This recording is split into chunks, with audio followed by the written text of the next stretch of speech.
Olá, sejam todos bem-vindos ao 3,5, o podcast para quem gosta de carros da Fiat. O meu nome é Jacó Paes, eu sou editor de livros e oficialmente fanboy da Fiat. Por aqui, vamos conversar semana sim, semana não, sobre as novidades da marca, dicas de manutenção, segredos, histórias, além da cultura do carro italiano, na qual estão inseridos os modelos da Fiat, mas também de suas outras marcas. No programa de hoje, vamos falar sobre o Fiat Mobi, projetado para ser um subcompacto barato, mas lançado como um carro inteligente. A verdade é que o Mobi nunca chegou a ser o sucesso que a Fiat esperava. Mas agora, com a crise que resultará da pandemia de Covid-19, isso pode mudar. Segundo especialistas e o próprio presidente da FCA Latam, Antônio Filosa, em entrevistas recentes, há estudos que apontam que carros baratos poderão ser vistos como opção ao transporte público, que vai ficar estigmatizado como ambiente de contágio. Além disso, a categoria do Fiat de entrada tende a sofrer menos aumentos e poderá se manter uma opção viável em meio ao cenário de recessão. Será que chegou a vez do Mobi? Se você está considerando comprar um carro nos próximos tempos, o Mobi pode entrar na sua lista, e este episódio vai ajudar você a saber se ele é uma boa escolha. Além disso, a gente vai ter react à reestilização da Toro. Por fim, continuaremos a explorar a história do surgimento da Fiat, falando agora sobre o começo do fim da era de Giovanni Agnelli à frente da empresa à beira da Segunda Guerra Mundial. Vamos lá?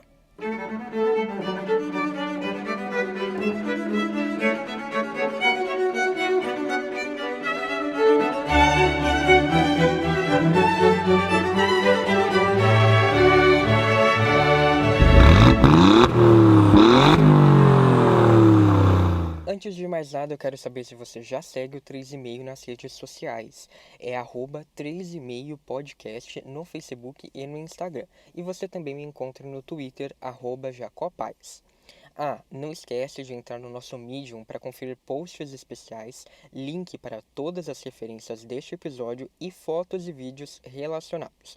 Acesse lá, medium.com/3,5. Quem visitar qualquer um desses perfis vai poder participar da nossa promoção, que está acontecendo no Instagram. É só seguir o 3,5, marcar 2 amigos e preencher o formulário da promoção. O vencedor do sorteio, que vai ser realizado no dia 16 de junho, vai ganhar uma miniatura oficial da Fiat e vai poder escolher entre uma do Bravo ou do Idea. Participa lá!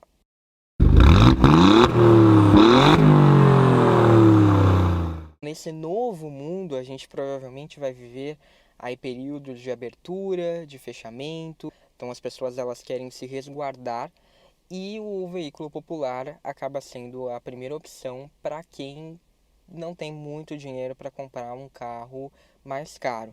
Na China, com a retomada das vendas, um veículo pessoal passou a ser a opção para fugir do transporte coletivo por conta dessa preocupação, em evitar a contaminação. E dentro disso tudo a gente tem os modelos de entrada. Por ser um carro mais barato de se produzir, eles vão ter menos impacto nas vendas em relação aos carros mais intermediários, tanto por terem custos menores de produção, quanto por ter um valor final menor, consequentemente, e também por ter, no geral, uma manutenção mais barata, de serem carros mais econômicos. Então, de acordo com esses estudos preliminares, as fábricas de carros vão ter que redesenhar as suas estratégias. Para o Antônio Filosa, o transporte coletivo e o compartilhamento de veículos tendem a desacelerar nesse novo mundo pós-coronavírus. E até carros de aplicativo podem sofrer com quedas. Em meio a esse cenário, eu resolvi trazer aqui essa pauta voltada a carros mais acessíveis, carros de entrada. Eu acho que é importante dizer que eu até postei recentemente nas redes sociais do 3,5 uma prévia desse assunto, muitas reações dizendo, porque o Mobi não é barato, porque ele é um carro caro, o meu saiu por 40, 50 mil. Gente, quando eu digo carro barato, o que eu estou considerando aqui é o Mobi, ele é um dos 2 carros mais baratos à venda no Brasil. Ele e o Kwid têm preços muito similares. Talvez quando você estiver ouvindo esse episódio, a Renault já tenha reajustado os valores. Mas neste momento, são os 2 carros mais baratos à venda no Brasil. Lógico, quando eu falo barato, isso pode soar relativo, né? Para uma pessoa, pagar R$ 35.000 em um mob não é barato. De fato, existe essa possibilidade. Mas são os carros mais baratos à venda no Brasil e não tem muito o que a gente fazer. Querendo ou não, gostando ou não, são essas as opções que a gente tem como carros de entrada. E dentro do cenário da Fiat, que é o foco desse podcast, a gente tem o Mobi, então é por isso que eu vou falar dele hoje.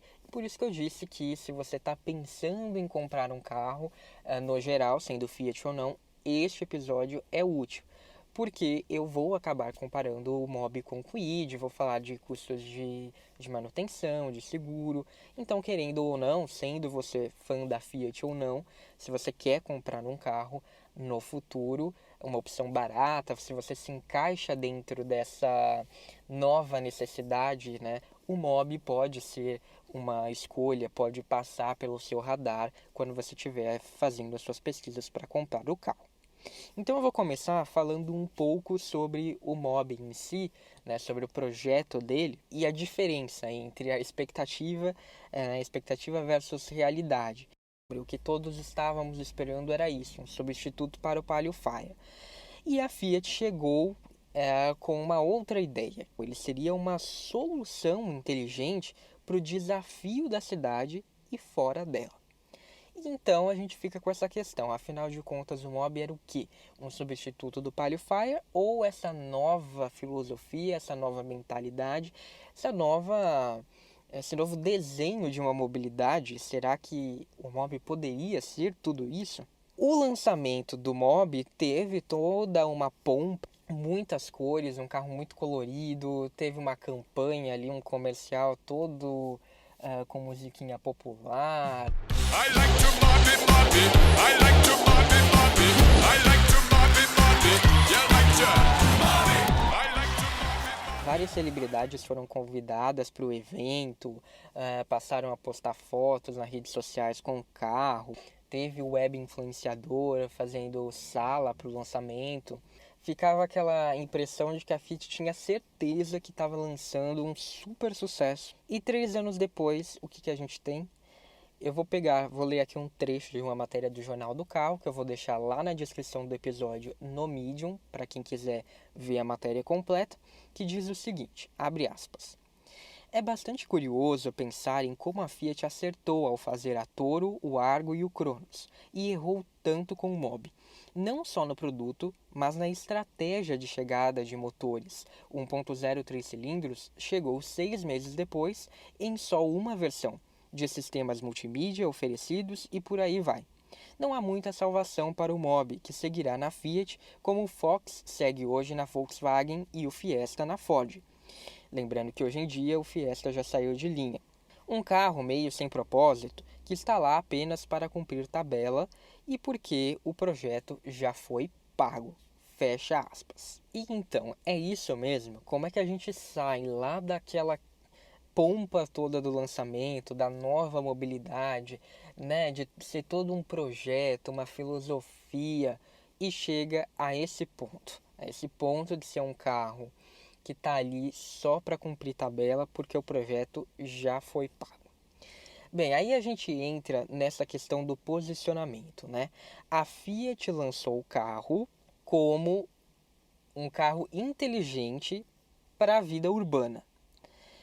Mas o que todos estávamos esperando, e daí eu incluo público, jornalista, todo mundo, talvez até pessoas dentro da própria Fiat, porque essa foi a impressão que passou o lançamento. Foi um lançamento meio conturbado, teve atraso para começar, teve problemas, foi estranho assim. Então a impressão geral era de que havia um mal-estar ali no lançamento do Mobi.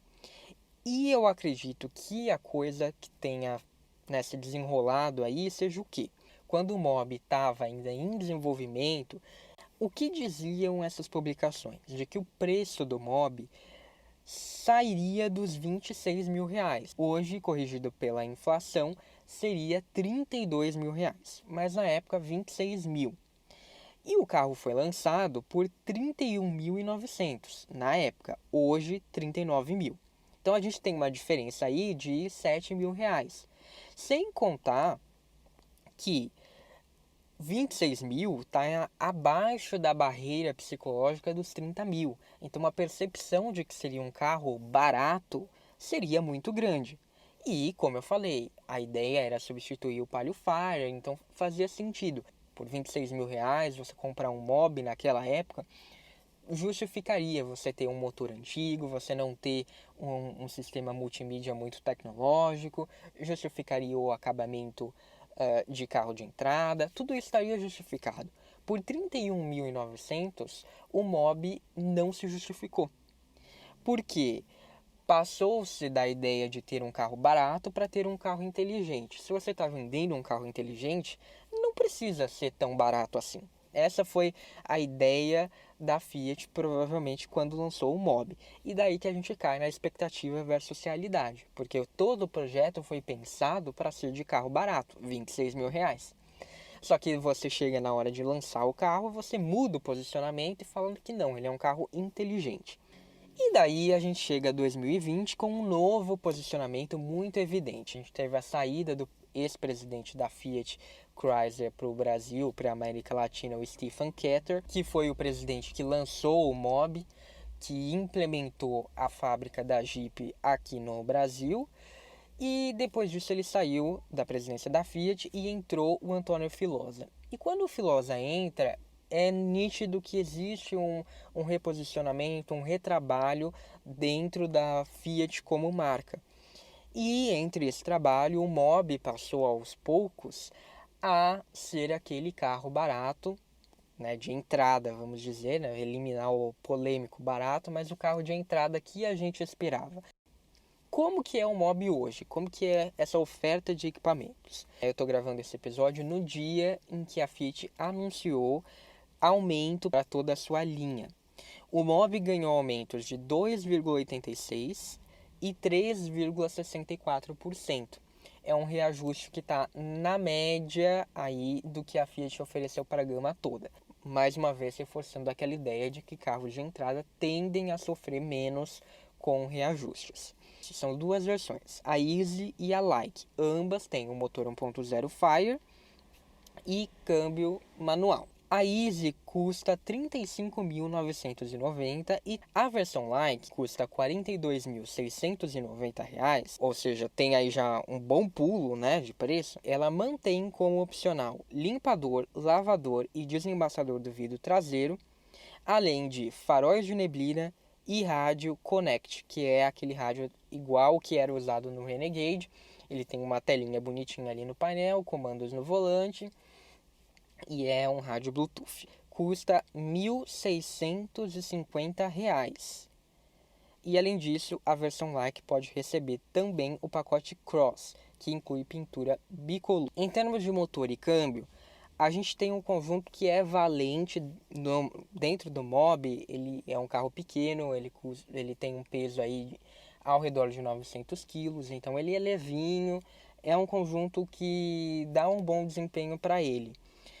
Mas ele também deixa muito evidente que é uma opção cansada, é um motor áspero, já muito utilizado, muito atualizado, vai e vem. Por outro lado, isso é sinônimo de manutenção barata, né? Porque você tem um motor muito difundido, usado aí bastante pela Fiat, então a manutenção é muito em conta. Não é um consumo extraordinário, é um consumo que a gente vai ver mais pra frente. Já existem médias muito melhores.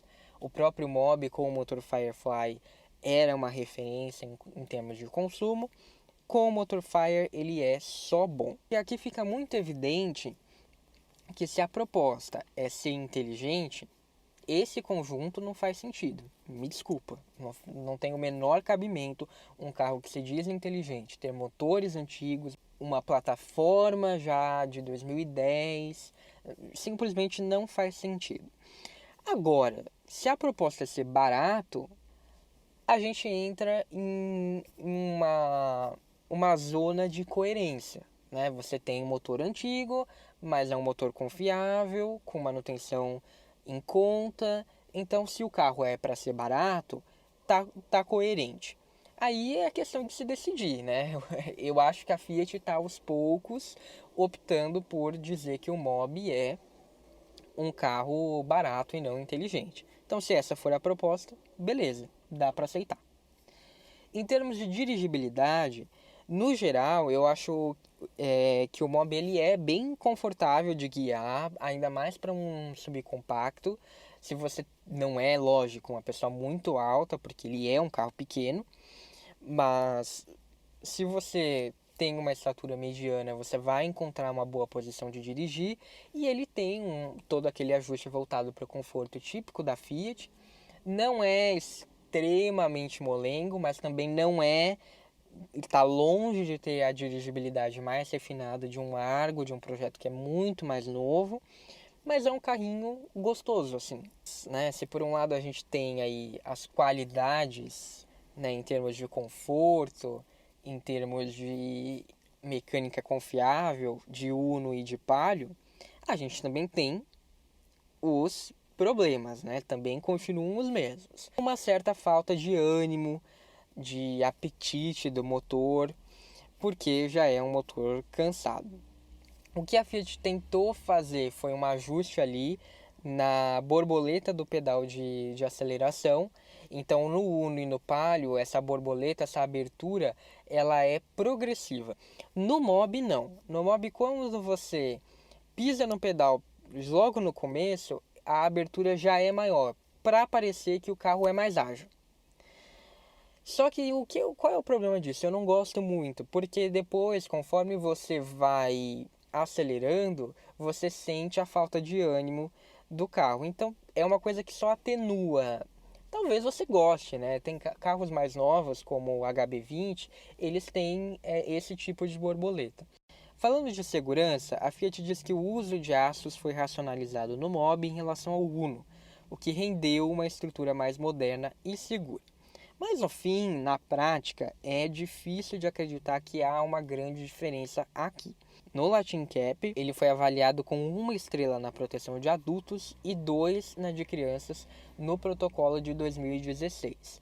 De acordo com o Latin Cap, a proteção oferecida à cabeça e ao pescoço do motorista e do acompanhante foi boa, enquanto a do peito do motorista foi marginal e apenas adequada para o acompanhante. O que mais preocupa é a proteção do peito, que é pobre, e do abdômen, que foi considerada fraca, e impactos laterais. Além disso, o Mobi não traz novas tecnologias e só apresenta basicamente o obrigatório. O rival Renault Kwid passou vexame no teste na sua versão indiana, ele zerou, é verdade. Só que a Renault correu, disse que não seria a mesma estrutura aqui no Brasil e ainda ofereceu mais airbags. Para um carro de entrada ter 4 airbags é algo muito notável aqui no Brasil. E no fim o Kwid ficou no Latin Cap, a versão brasileira, com 3 estrelas, tanto para adulto quanto para criança. Apesar de contar com um nível semelhante. Quando você vai ler o resultado do Latin Cap, não tem tanta diferença. A principal diferença é que o Kwid foi levemente melhor no impacto lateral. Mas o Latin Cap também dá pontuação conforme o nível de equipamentos de segurança. Então existe a avaliação estrutural do carro e existe a oferta de equipamentos de segurança. Como o do Kwid, a gente tem aí, como eu falei, uma leve melhora em relação ao Mobi no impacto lateral e ele oferece mais equipamentos, no caso mais airbags, ele teve uma nota um pouquinho melhor. A Fiat diz que o Mobi leva 5 pessoas, mas eu acho que ela tá brincando, porque, gente, assim, no lançamento eles colocaram, o carro chegou no palco com 5 pessoas. Mas era nítido o desconforto delas ali. Leva 5 pessoas. Vamos colocar 3 crianças atrás e 2 adultos. Beleza, cabe. Agora, querer colocar 3 adultos no banco de trás vai depender muito dos adultos. Porém, um destaque é a acessibilidade. As portas, elas têm um ângulo de abertura de 80 graus, o que é muito bom. O painel é todo de plástico, mas ele é decente, né? A qualidade ali de construção é ok para essa categoria. Tem um desenho jovial. Então há aquela percepção de que tentaram fazer algo agradável, como todos os Fiats.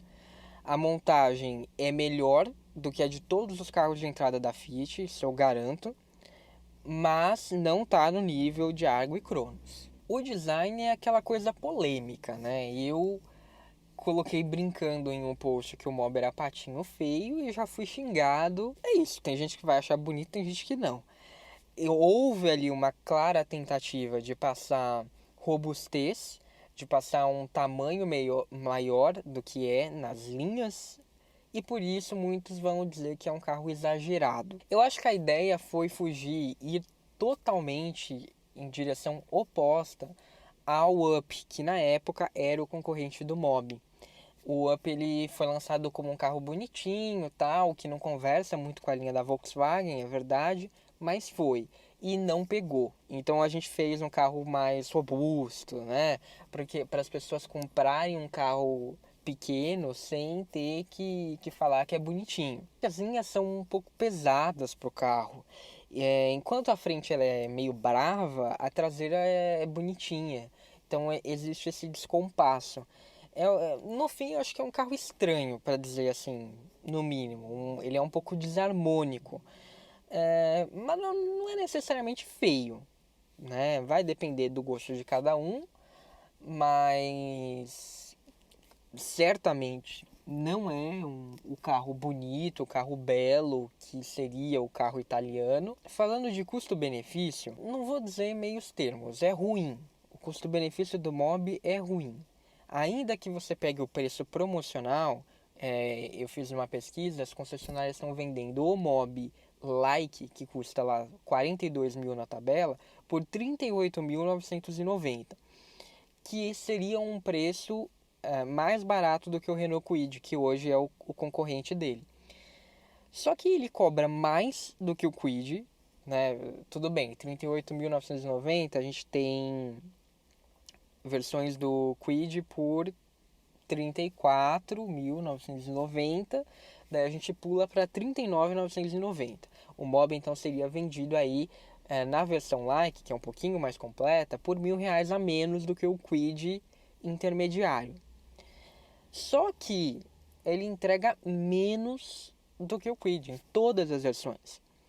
Tudo bem, em termos de versão de entrada, de um carro de entrada, que é um dos carros mais baratos do Brasil, não tem muito o que fazer. O comparativo se resume a itens como a abertura interna do porta-malas, ar quente. Mas a questão é que nem isso o Mob tem, é opcional. Então, por R$ 39.990, o Kwid já traz ar-condicionado, vidros dianteiros elétricos e rádio com Bluetooth.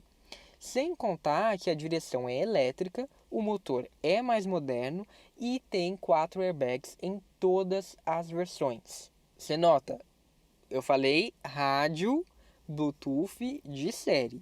No Mob mais caro, você vai ter que pagar R$ 1.650 pelo rádio Bluetooth. Porém, não encerra aí a comparação não, tá? Por R$ 43.190, o Renault oferece uma central multimídia. É uma central mesmo, não é o rádio. É uma central com tela touch. É uma central decente. Tem também câmera de ré e retrovisores elétricos, que o Mob, conforme foi ficando, deixando de ser inteligente para ser barato, perdeu.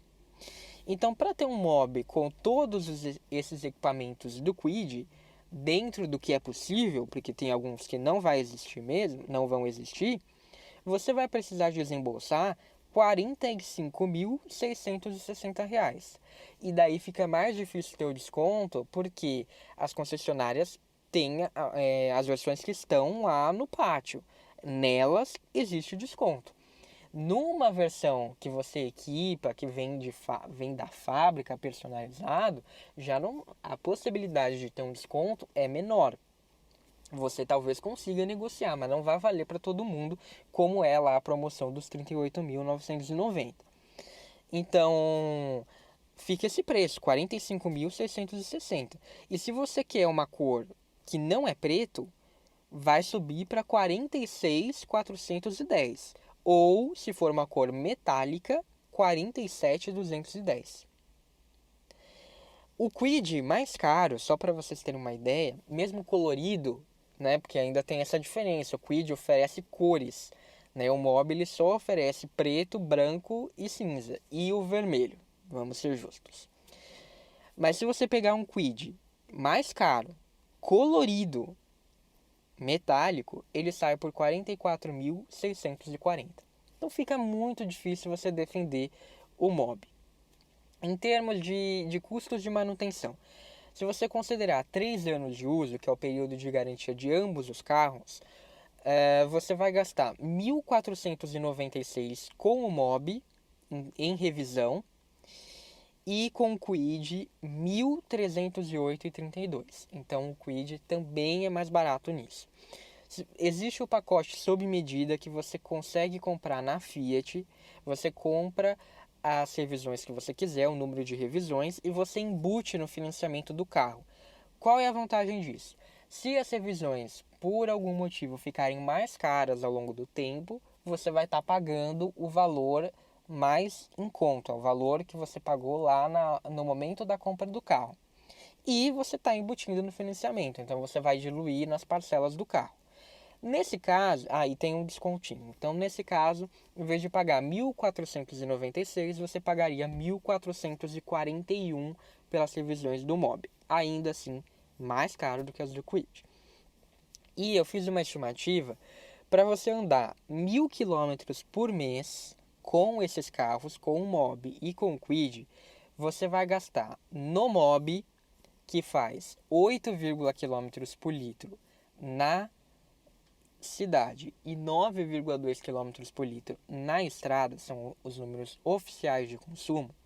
Então, considerando esse consumo e o abastecimento com álcool, você vai gastar com o Mob por mês R$ 227,40, considerando o preço do litro do álcool a R$ 2,00, que é mais ou menos o que a gente está vendo aqui em São Paulo neste momento. É só uma estimativa para você ter uma ideia em termos de comparação qual seria a diferença entre Mob e Kwid. Então vamos lá, 227,40 no Mob. No Kwid, mesmas condições, você gastaria por mês R$ 190,60. As médias oficiais de consumo do Kwid são 10,3 na cidade, quilômetros por litro na cidade, e 10,8 na estrada. É aí que você vê a diferença que um motor moderno faz. Em termos de seguro, para um perfil como o meu, que é de um homem solteiro, 25 anos, só para lazer, o seguro do Mob fica R$ 2.642,55. O do Kwid, R$ 2.559,17. Isso é um seguro da Porto Seguro, tá? Não estou fazendo propaganda, quem dera. É só para a gente ter uma estimativa de quanto ficaria manter um Mob e manter um Kwid. Então, assim, é mais barato manter o Kwid tem mais equipamentos, não tem muito o que dizer, né? A conclusão é essa. Se você é um fã da Fiat, se você gosta, como eu sou, por exemplo, você teria motivos para comprar um Mob. Agora, se você chegou aqui porque aquela pessoa que eu falei que está pensando em comprar um carro não é necessariamente fã da Fiat, mas por conta da pandemia, por conta desse novo cenário, precisa comprar um carro e um carro de entrada, uma compra racional, infelizmente não tem como defender o Mob, né? Eu acho que assim, ele não é definitivamente aquele carro inteligente, não tem diferenciais. Ele tá pior, mas ainda assim ele tá mais coerente com a proposta de um carro barato, de um carro de entrada. Isso a gente pode dizer. Né? Essa mudança de posicionamento deixou o Mob um pouquinho mais coerente. Ele assumiu o que ele deveria ter sido de fato desde o começo. mas ainda falta honestidade. Lembra aquele episódio, do último episódio que eu falei do tipo? O tipo, ele é um carro que ele entrega o que ele promete. Ele é um carro bom, bonito e barato. O Mob não, o Mob ele quer ser algo que ele não é. E é aí que é a grande falha dele. E é por isso que ele perde em comparativo aqui que eu fiz, mas ele perde em competitividade, ele perde nas vendas, ele perde tudo pro Kwid, porque não tem como rivalizar com o francês se a Fiat não se mexer. Essa é a realidade. Ela tem um projeto que é mais antigo que o Kwid, que oferece menos equipamentos de segurança, que tem um motor mais defasado e ela está cobrando mais. Está cobrando mais no preço, está cobrando mais no custo, no seguro. É tudo mais caro do que o Kwid. Então não tem como eu defender o Mob, infelizmente. E não tem um diferencial do Mob que eu diga, nossa, você tem que pagar mais caro pelo Mob por conta disso. Não tem. Ele não é mais bonito que o Kwid, nem mais feio. Para mim, em termos de design, os dois são estranhos, não são bonitos, não são carros que eu teria. Ele está muito atrasado em conectividade, em segurança, em consumo. O que talvez poderia dizer que o Mob tem de qualidade é o conforto e o acabamento em relação ao Kwid. Eu acho que o Kwid ele parece um carro muito pobre por dentro, por mais que ele tenha a central multimídia. Em termos de design, de texturas, de plásticos, o Mob é muito mais agradável que o Kwid. E em conforto e dirigibilidade também, de muito que eu li, de que eu não andei no Kwid, então não posso dizer para você que eu prefiro o Mob em dirigibilidade, mas com base no que eu leio de comparativos, de impressões, do que eu me informo, dizem que a dirigibilidade no Mob é melhor do que do Kwid.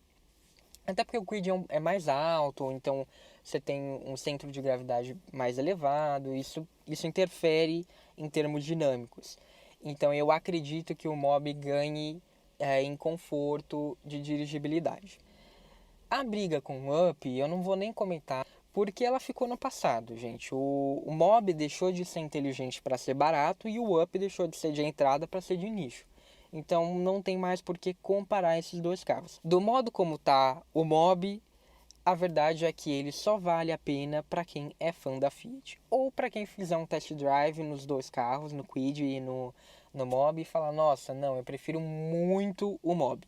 Esses são os dois únicos cenários em que realmente eu posso dizer, olha, compra um Mob. E se você é fã da Fiat, eu acho que vale tentar se esforçar um pouquinho, se apertar um pouquinho e comprar o Argo de entrada.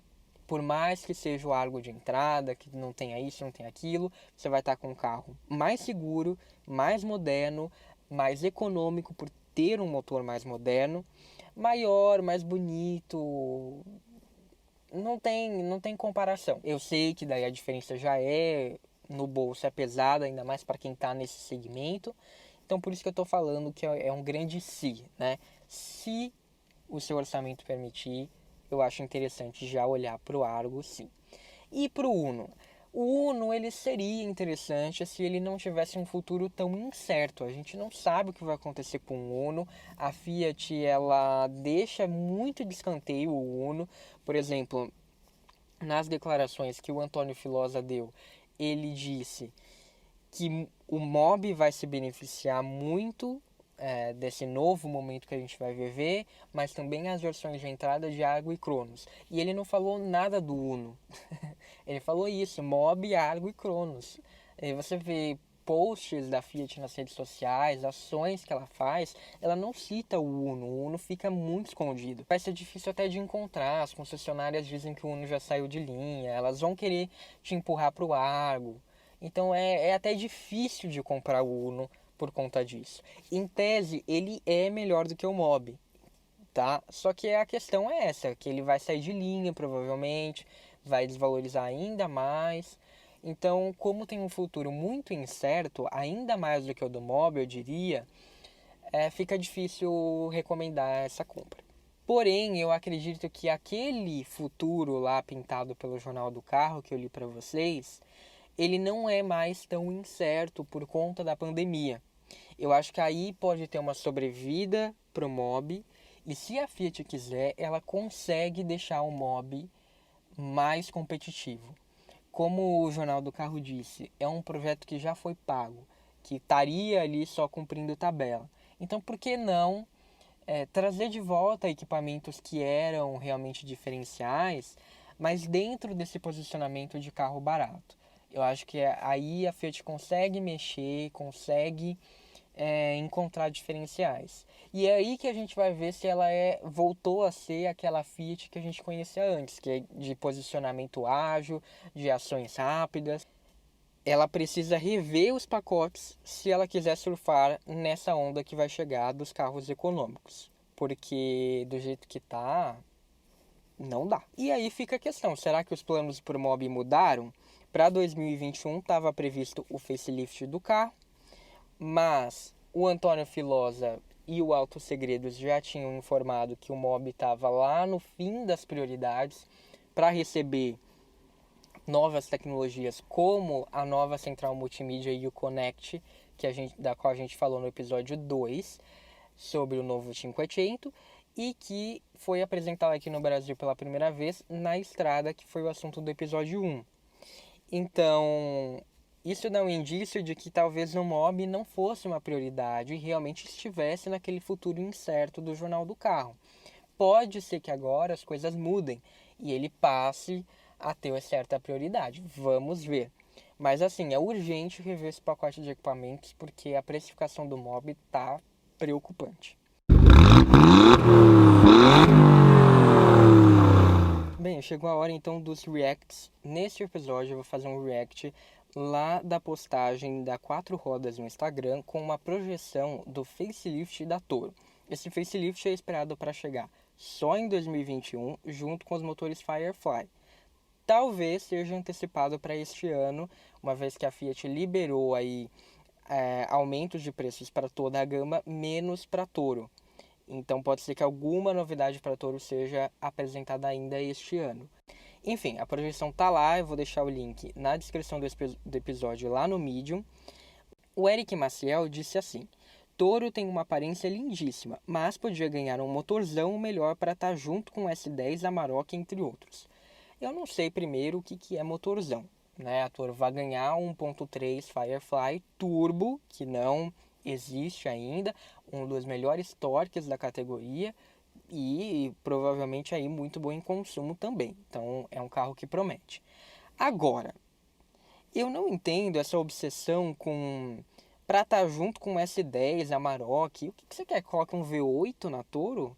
Gente, a Toro não é essa a proposta dela. A proposta dela é justamente não ser a Amarok, não ser a S10, não ser um carrão grande, tá? Para ser picapona assim, a FCA tem a RAM. Você não tá vendo porque você não quer. O Eric Gutenberg diz: Fiat e sua dificuldade de manter sua logo, kkkk. A cada ano muda, na mesma dificuldade que sempre teve de manter uma identidade visual, uma bagunça só. Ano que vem virá outra logo de novo, kk. Bem, Eric, para começar, tá errado dizer que é a logo. Se você for dar uma pesquisada, você vai ver que a logo se refere à logomarca. Só que logo e marca querem dizer a mesma coisa etimologicamente. Então, se você fala a logo, você está sendo redundante, porque logo e marca são a mesma coisa. Ou você fala o logo, ou você fala o logotipo, ou você fala a marca. Enfim. A Fiat ela foi criada em 1899, então as tendências mudam, o design muda, as coisas mudam e é importante evoluir. Tudo bem, talvez a Fiat mude um pouco além da conta, concordo, mas não é necessariamente algo ruim. E em termos de identidade visual, eu acho que existe uma coisa aí que precisa ser separada, né? Uma coisa é você ter identidade visual entre os carros. Outra coisa é você ter todos os carros iguais. Simplesmente, para mim, não faz sentido você ter um Voyage, que é super parecido com um Jetta, que é super parecido com um Audi. qual é o cabimento disso? O cara que está pagando o áudio tem um carro que parece um Voyage. Existe uma diferença entre você ter uma identidade visual e você ter todos os carros iguais. Dá na mesma se jogar no lixo. Tenho 2 comentários aqui que são similares, tá? É o Marcos Fábio D e o Jeff Rezende 202. Eu vou ler os dois. Tenho fé que dessa vez eles mudem também a abertura da caçamba. Esse foi um dos motivos de eu ter vendido a minha. E precisa de mais 10 centímetros de comprimento da caçamba e uma tampa convencional no lugar da bipartida. Daí ficará uma picape imbatível. Olha, de novo, aqui não tenho o que dizer, gente. A Toro é uma picape urbana. A proposta dela é ser uma picape confortável que alia as características de um SUV com as características de uma picape compacta. Daí a gente pode dizer que ela é um crossover, porque é isso, ela está fazendo crossover entre 2 categorias, SUV e picape compacta.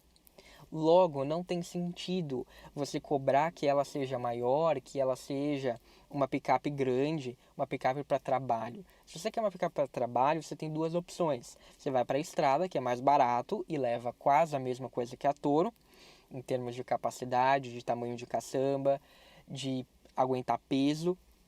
Ou você parte para uma picape maior. Não faz sentido você querer ficar dizendo que a Toro é muito pequena, ou a Toro é um pônei, não sei o quê. Porque essa não é a proposta da Toro. A proposta da Toro é ser um carro prático.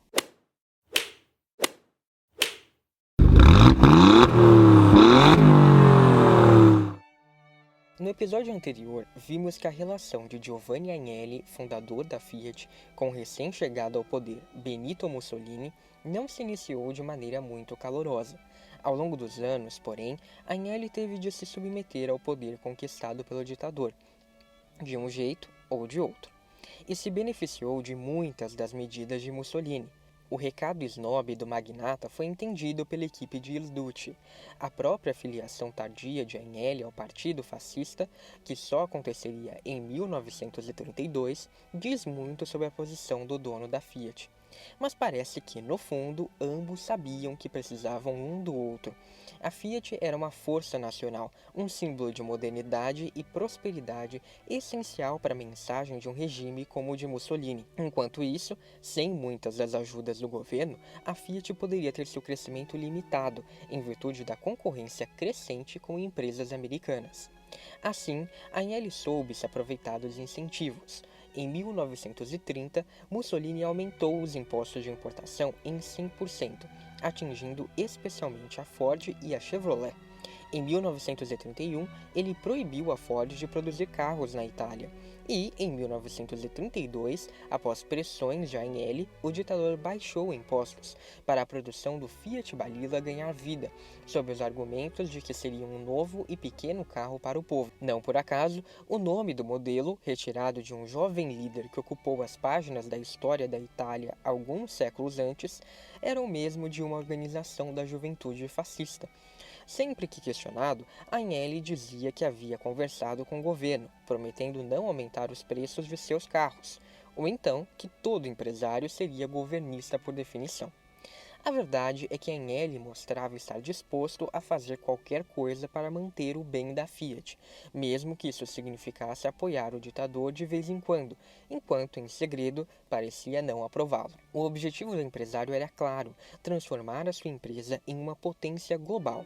Nas palavras da jornalista Jennifer Clark, assim começou um cabo de guerra de 20 anos de duração entre 2 homens cientes de que o outro era forte demais para se dobrar completamente à sua vontade. Além de apostar na linha de montagem, Agnelli também tinha outro desejo que não saía de sua cabeça: o de construir um carro para as massas. E Mussolini foi fundamental para que ele alcançasse isso. O Balilla foi o pontapé inicial para um carro verdadeiramente popular, já construído com os avanços dos anos 30. Mas a Fiat só alcançaria o seu objetivo em 1936, com o lançamento do Fiat Cinquecento, logo carinhosamente apelidado de Topolino, o nome do Mickey na Itália. O Balilla, cujo nome oficial era Cinquecentotto, tinha um motor com 20 cavalos e pouco mais de 3 metros de comprimento, mas ainda pareceria antiquado perto do Topolino. O primeiro popular da Fiat ganhou versão Spider, esportiva e militar, mas foi o Fiat Cinquecento que realmente mudou as coisas. Ele era o menor carro do mundo em produção à época, e seu baixo preço o tornou acessível a pessoas que nunca tinham sido capazes de comprar um automóvel. Além da versão duas portas, havia também uma com teto solar e uma van criada para o exército. Ao fim da guerra, mais derivações seriam lançadas e, em uma carreira de quase 20 anos, mais de 500 mil Topolinos seriam vendidos. Graças a esse tipo de carro, a Agnelli foi capaz de aumentar a produção, diminuir custos e fornecer mobilidade autônoma para praticamente qualquer um. Foi nesse contexto que, em 1939, o distrito de produção de Mirafiori foi inaugurado em Turim, com uma área de 2 milhões de metros quadrados, 11 quilômetros de estradas e 20 quilômetros de ferrovia conectando seus vários edifícios. Esse complexo existe até hoje e agora será responsável por fabricar os modelos elétricos da FCA, bem como os carros da Maserati. Em paralelo a isso tudo e à beira da Segunda Guerra Mundial, Agnelli teve de lidar com a perda do seu filho, Edoardo, em um acidente de avião, ocorrido em 1935. Eduardo vinha sendo treinado pelo pai para assumir o controle de suas empresas no futuro, mas teve a trajetória interrompida abruptamente após voltar de um alegre fim de semana na praia. De acordo com os registros, o acidente foi terrível e Agnelli sofreu um grande baque ao ter de reconhecer o corpo do filho. Mas, graças ao seu treinamento militar, ele ficou em silêncio total por 10 minutos, mantendo a compostura. A essa altura, Agnelli fazia jus à figura de magnata. Se por um lado a Fiat crescia e se tornava um grande player do mundo automobilístico, por outro, ela era apenas uma parte da riqueza do empresário. A maior, é verdade, mas ainda assim não correspondia a tudo. Graças à sua holding, o Istituto Finanziario Industriale, IFI, Agnelli controlava ações de cerca de 30 empresas, que passava por ramos como o da mineração, mecânica, química, seguros, aeronáutica e navegação. E o seu império ainda nem tinha alcançado o apogeu. Por isso, é fácil entender por que ele já estava pensando em treinar o filho para o suceder. Beirando os 70 anos, Agnelli sabia que a empresa era grande demais para Eduardo assumi-la sem preparação, e mesmo assim ainda precisaria de ajuda para administrá-la. Por isso, contratou Vittorio Valletta para ajudá-lo. Guardem esse nome, pois Valletta seria o nome forte da Fiat até os anos 1960, responsável por ajudar a empresa a se manter firme após as mortes de Eduardo e de Agnelli. Falaremos dele nos próximos episódios. Com a morte de Eduardo, Giovanni Agnelli se voltou para seu jovem neto, Gianni Agnelli. Quando falo jovem, é porque é jovem mesmo. Gianni tinha apenas 14 anos quando seu pai morreu. No entanto, o empresário sabia o que estava fazendo. O seu neto passou a venerá-lo e, ao deixar muito claro quem seria seu sucessor, bem como ao contratar um terceiro que era ciente de seu papel dentro da empresa da família, Agnelli garantiu que, pelo menos por mais uma geração, as intrigas típicas de uma dinastia não chegassem à Fiat, em um caminho muito diferente do percorrido por sua grande rival, a Ford. É isso, esse foi o episódio de hoje. Eu quero agradecer a todo mundo que ouviu esse episódio até o final, quem assinou o podcast e quem está acompanhando o 3,5 todo episódio. Não deixa de passar pelo Medium para conferir os conteúdos extras, os links, e também de seguir o 3,5 nas redes sociais para participar do sorteio da miniatura. Entra lá, @3,5podcast. Um abraço. Até a próxima.